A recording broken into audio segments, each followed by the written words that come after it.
what concerns me about what Israel is doing is not their efforts to get rid of Hamas, but because of the particular nature of Hamas embedding themselves amongst civilian populations with the massive amounts of civilian casualties that will inevitably come, and that figure will grow and grow and grow.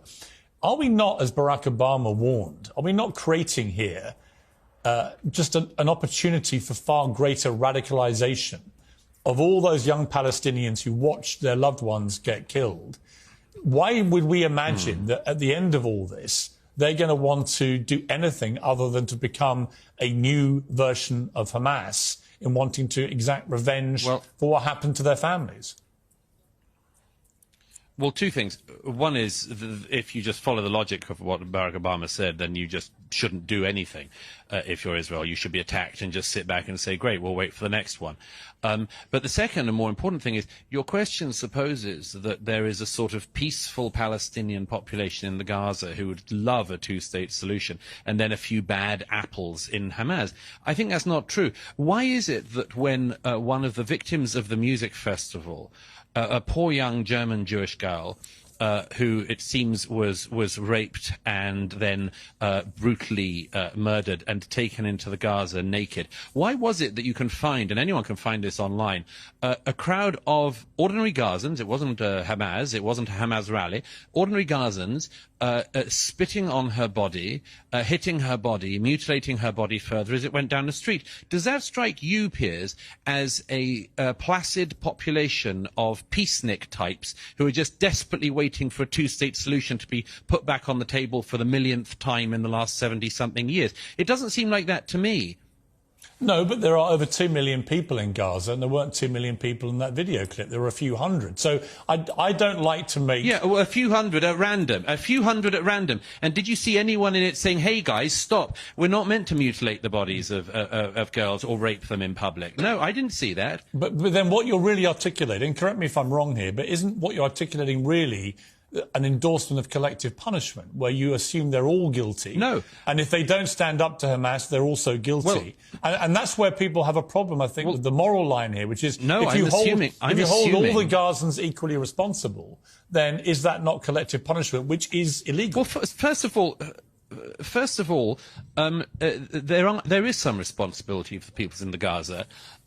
If you elect Hamas and they kill Fatah, and then they remain in power for all of the years afterwards, I'm afraid that there is some responsibility of the people in that situation. You know, when the Germans had Adolf Hitler come to power and voted for him, we in Britain took the view that the German people were responsible in some way. So I'm not for collective punishment per se, but nor am I for this idea that there is something unique going on in the Israeli-Gaza context that we in Britain couldn't understand. Actually, there is one unique thing. In our own history, we've done very similar things. But there is one unique thing, which is that the population of Gaza is pretty unique in that nearly half of the population are children.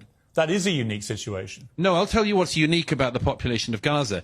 It's the only population in the world where people routinely claim Israelis are committing genocide, but which has a population boom all of the time. I mean, that strikes me as being quite an interesting thing about the Gaza. But as for the moral cruelty, I want to make a very, very important point, if I can say so, on this, which is, you know, people quite often abuse history, and they say things all the time. I mean, about the only thing anyone from history knows is about the Nazis. Here's something I can tell you with absolute certainty, Piers, having not just seen some of the results of what Hamas did on the ground here in Israel a few weeks ago, but having watched the videos of the unedited footage, which I was one of the journalists was sadly allowed to see the other day. I can tell you one thing: the comparison between Hamas and the Nazis is insufficient. And sorry, there's an incoming.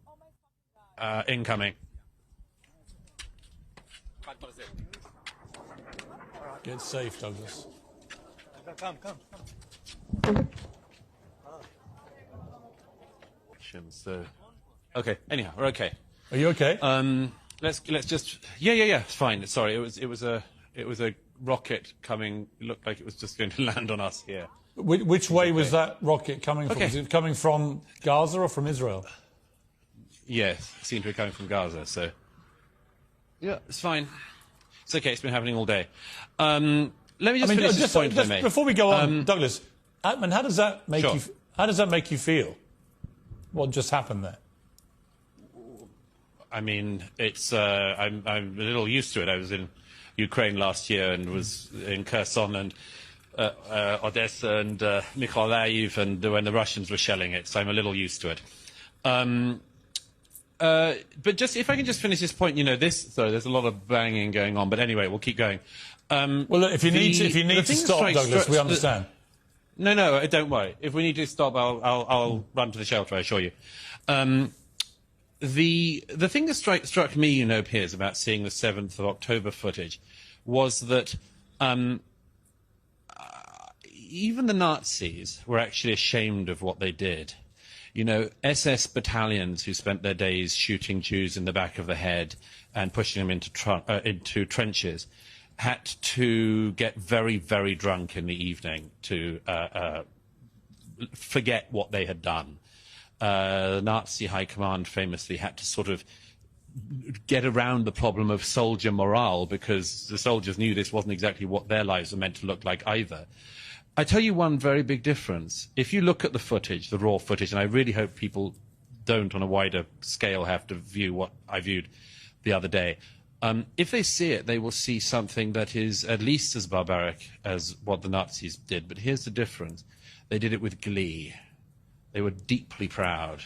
You see people trying to, taking the head off a young Israeli man with a shovel and then calling their parents back in Gaza and telling them, Father, Father, I've killed 10 Jews with my own hands. Get mother on the phone. I want to tell her how great a job her son has done.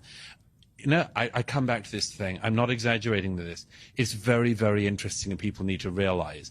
You had this situation with the Nazis, where they also were a genocidal anti-Semitic organization, but they tried to cover their crimes up.